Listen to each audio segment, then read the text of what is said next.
محبت کرنا کوئی جرم نہیں، لیکن محبت میں ناکامی یہ بہت بڑا دکھ دیتی ہے، اور محبت میں نقصان دھوکہ دینا یہ بھی اچھی بات نہیں ہے۔ اگر آپ کا محبوب آپ کو دھوکہ دے رہا ہے تو آپ پریشان نہ ہوں، یہ عمل کریں اور کامیابی حاصل کریں۔ میرے پڑوس کی ایک عورت نے یہ عمل کیا، اس کا شوہر نے اس کو دھوکہ دیا تو وہ خود بخود اس عمل کے کرتے ہی واپس آ گیا اور اب پہلے سے بہت اچھے طریقے سے گھر میں رہ رہا ہے۔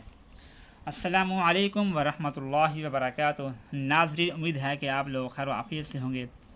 ناظرین، اگر آپ میں سے کسی کو کسی کے ساتھ پیار ہو گیا ہے، محبت ہو گئی ہے، آپ کسی کو دل دے بیٹھے ہیں، دل لٹا بیٹھے ہیں، اب آپ کا اس کے سوا کوئی اور نہیں ہے، آپ کو اس کے علاوہ کوئی اور نظر نہیں آ پا رہا، اور وہ ہے کہ آپ کو لفٹ دینے کا نام نہیں لیتا، وہ آپ کی طرف پلٹ کر بھی نہیں دیکھتا، اب وہ کہیں دور چلا گیا ہے، آپ کو چھوڑ کر چلا گیا ہے کہ پہلے تو آپ سے تو اس کے تعلقات مضبوط تھے، تعلقات قائم تھے، وہ اس نے آپ کو سبز ہریالی باغ بھی دکھائے تھے، لیکن اچانک سے وہ کہ ایسے غائب ہو گیا جیسے بھیڑ کے سرے سے سینگ غائب ہوتی ہے۔ یا بیوی ہے، اس کے شوہر نے اس کو دھوکہ دیا، یا شوہر کو اس کی بیوی نے دھوکہ دے دیا ہے، لیکن وہ اس کے بغیر نہیں رہ پاتے اور چاہتے ہیں کہ وہی ہماری زندگی میں دوبارہ آ جائیں، تو یہ عمل آپ لوگوں کے لیے ہے، لیکن مقصد آپ کا صرف اور صرف جائز ہو۔ اگر آپ کا مقصد صرف اور صرف ناجائز ہے، ٹائم پاس کرنے کے لیے ہے، تو آپ سے معذرت چاہتے ہیں کہ آپ یہ عمل نہ کریں۔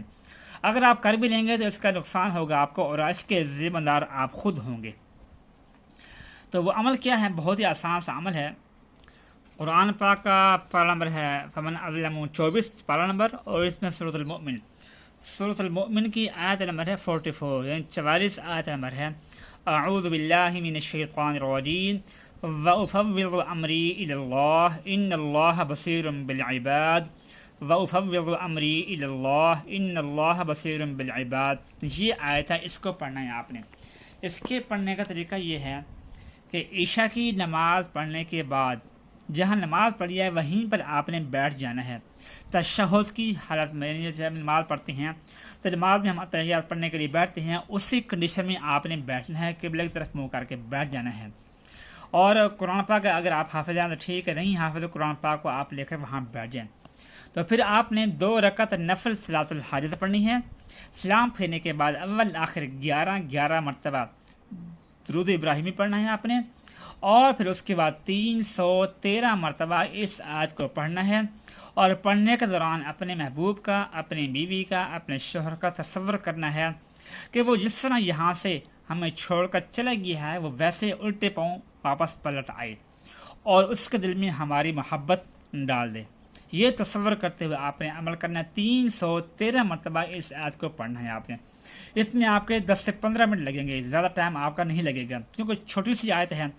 10 بار پڑھنے کے بعد آپ کی زبان پر یہ کلمات اپنے آپ جاری ہو جائیں گے اور آپ پڑھتے جائیں گے انشاءاللہ۔ تو پھر اس کے بعد آپ نے دعا کرنی ہے، اور دعا گڑ گڑا کر کرنی ہے، اللہ پاک کے سامنے رونے کے جیسے شکل بنانی ہے، آپ نے رونا ہے، اللہ سے مانگنا ہے۔ تو 3 دن تک آپ نے یہ عمل کرنا ہے۔ اگر ان 3 دنوں میں آپ کا کام ہو جائے تو ٹھیک، نہیں تو پھر دوبارہ آپ نے 3 دن دوبارہ کرنا ہے انشاءاللہ، کہ اس میں آپ کا محبوب آپ کی طرف لوٹ کر آ جائے گا۔ آپ کا جو لور ہے، آپ کا جو محبوب ہے، وہ اتنی زیادہ دن آپ سے دور نہیں رہ پائے گا، واپس پلٹ کر آپ کے پاس آئے گا اور نئے سرے سے زندگی گزارنے کے اصول بنائے گا انشاءاللہ۔ دعا ہے کہ اللہ پاک ہم سب کے دلوں کو ایک دوسرے کے ساتھ جوڑنے کی توفیق نصیب فرمائے۔ آمین ثم آمین۔ اپنا خیال رکھیے گا۔ اللہ حافظ۔